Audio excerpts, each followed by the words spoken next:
Hi friends, welcome to KBC சமையல். இன்னைக்கு நம்ம இஃப்தார் ஸ்பெஷல் சிக்கன் சீசி சமோசா செய்ய போகிறோம். செம்ம டேஸ்ட்டாக இருக்கும். வெளியில் நல்லா கிறிஸ்பியாக உள்ள நல்லா சீஸியாக க்ரீமியாக செம்ம டேஸ்ட்டாக இருக்கும். வாங்க எப்படி செய்யுதுன்னு பார்த்துடலாம். வீடியோக்குள்ளே போகிறதுக்கு முன்னாடி நம்ம சேனல் ஃபஸ்ட் டைம் நீங்கள் பார்க்குறீங்க சப்ஸ்கிரைப் பண்ணிக்கோங்க. பக்கத்தில் இருக்கிற பெல் ஐக்கனை கிளிக் பண்ணி இதில் ஆல் ஆப்ஷன் சேவ் பண்ணிச்சுக்கோங்க.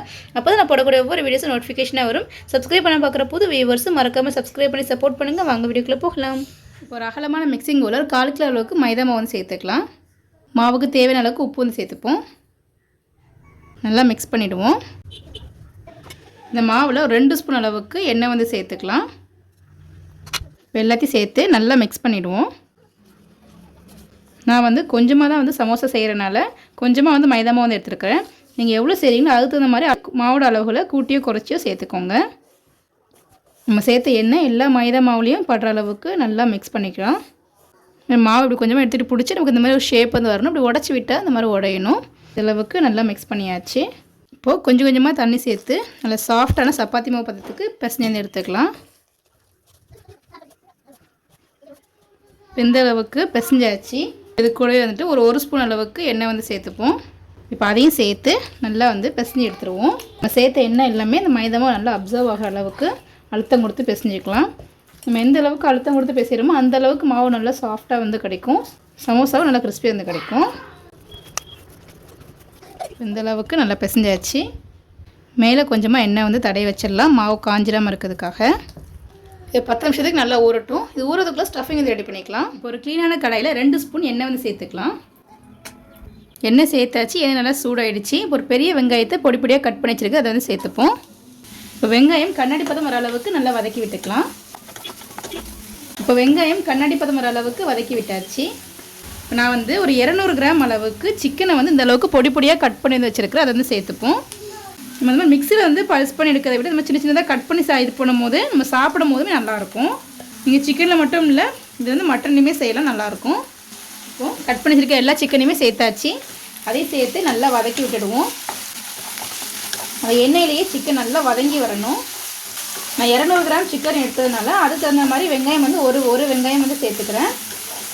நீங்கள் எவ்வளோ செய்கிறீங்களோ அதுக்கு தகுந்த மாதிரி இந்த வெங்காயத்தோட அளவுகள் அப்புறம் மசாலாவோட அளவுகள் எல்லாத்தையுமே கூட்டியோ குறைச்சியோ சேர்த்துக்கோங்க. இப்போமே சிக்கன் நல்லா வதங்க ஆரம்பிச்சிருச்சு.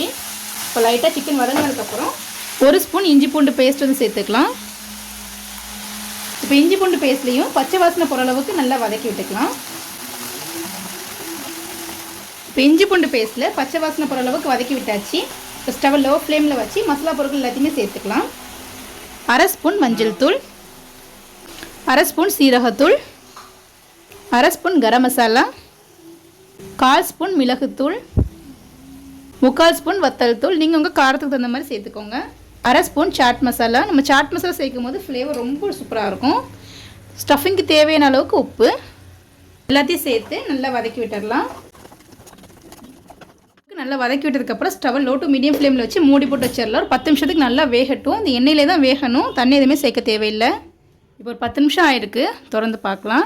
ஸ்டவ் லோ ஃப்ளேமில் வச்சு வேக வச்சுருக்கோம். நல்லா எண்ணெய் பிரிஞ்சு சூப்பராக வந்து சிக்கன் வந்து வெந்துட்டு சின்னதாக கட் பண்ணிக்கிறனால சீக்கிரமாகவே வந்து வெந்துடும். இந்த அளவுக்கு வெந்துட்டு ஒரு 90% வந்து வெந்தாலே போதும். இது நம்ம ஃப்ரை பண்ணும்போது நல்லாவே வந்து வெந்துடும். இந்த அளவுக்கு வெந்ததுக்கப்புறம் ஒரு 2 ஸ்பூன் அளவுக்கு மைனஸ் வந்து சேர்த்துக்கலாம். மைனஸ் சேர்க்கும் போது டேஸ்ட் நல்லா க்ரீமியாக இருக்கும். இப்போ நல்லா மிக்ஸ் பண்ணிவிடுவோம். மைனஸ் சேர்த்தோடனே பாருங்கள் நல்லா க்ரீமியாக வந்து கிடச்சிருக்கு. நல்லா மிக்ஸ் பண்ணியாச்சு. செம்ம டேஸ்ட்டாக இருக்கும். இப்போவுமே இப்படி டெம்டிங்காக ஆகுது. இந்த அளவுக்கு நல்லா க்ரீமியாக வந்து மிக்ஸ் பண்ணியாச்சு. கட் பண்ணி வச்சுருக்கிற கொத்தமல்லி இலையை சேர்த்துப்போம். இப்போ அதையும் சேர்த்துட்டு நல்லா மிக்ஸ் பண்ணிவிடுவோம். நல்லா மிக்ஸ் பண்ணி ஸ்டவ் வந்து ஆஃப் பண்ணிவிட்டு நம்மளுக்கு வந்து ஸ்டஃபிங் ரெடி ஆகிடுச்சு. இப்போது செய்ய ஆரம்பிச்சிருவோம்.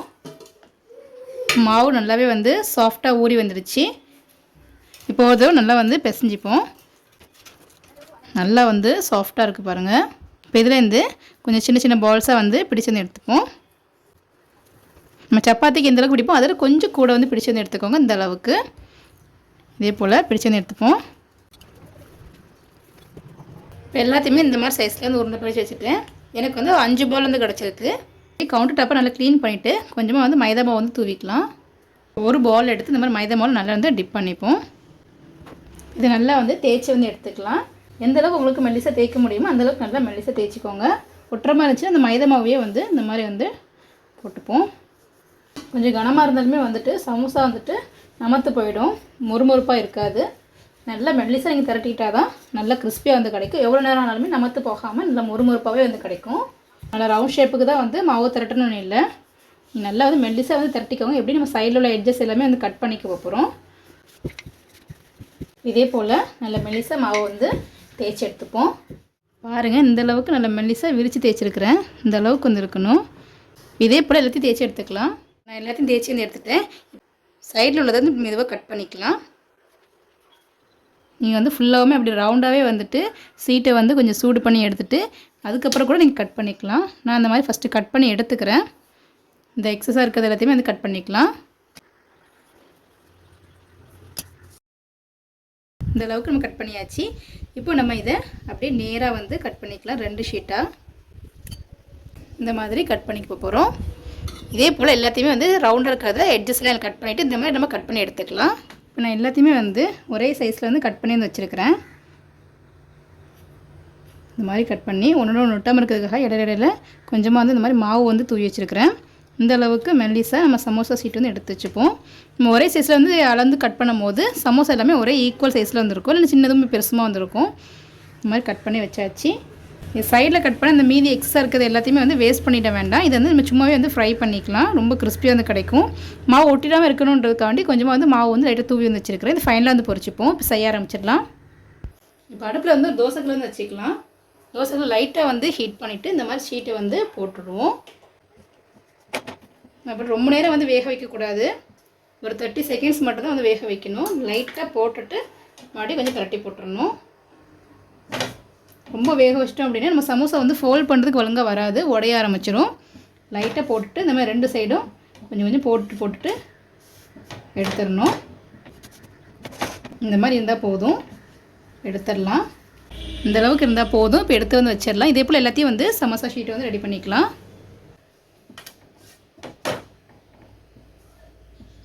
இப்போலாம் எல்லா கடையிலும் ரெடிமேட் சமோசா சீட்டு கூட கிடைக்கிது. நீங்கள் அதை கூட யூஸ் பண்ணிக்கலாம். இந்த அளவுக்கு மெனக்கெடணுன்னா கொஞ்சம் மெனக்கெட்டால் வீட்டில் குழந்தைங்களுக்கு ஹெல்த்தியாக நம்மளே செஞ்சு கொடுத்துடலாம். இந்தளவுக்கு லைட்டாக பரட்டி போட்டு லைட்டாக குக் பண்ணால் போதும். கலர் வந்து மாறிடக்கூடாது, லைட்டாக வெந்து வந்தாலே போதும். இப்போ இதே போல் எல்லாத்தையும் செஞ்சு எடுத்துடணும். எல்லா சீட்டையும் இந்த மாதிரி வந்து சூடு பண்ணி எடுத்தாச்சு. இந்த அளவுக்கு வந்து இருக்கணும். இப்போ செய்ய ஆரம்பிச்சிடலாம். 2 ஸ்பூன் மைதா மாவை கொஞ்சமாக தண்ணி சேர்த்து இந்த அளவுக்கு கட்டி இல்லாமல் நல்லா திக்காக பேஸ்ட்டாக வந்து ரெடி பண்ணி வச்சுருக்கிறேன். இப்போது செய்ய ஆரம்பிச்சிருவோம். அந்த மாதிரி ஒரு ஷீட் வந்து எடுத்துக்கலாம்.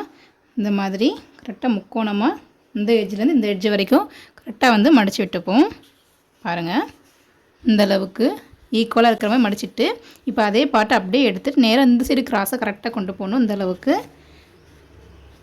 இப்போது உள்ள இந்த மாதிரி வந்து ஸ்டஃபிங் வந்து வைக்க போகிறோம். அதுக்கு முன்னாடி மைதா மாவு பேஸ்ட்டை வந்து இந்த இதில் வந்துட்டு ஊற்றிட்டுக்கலாம்.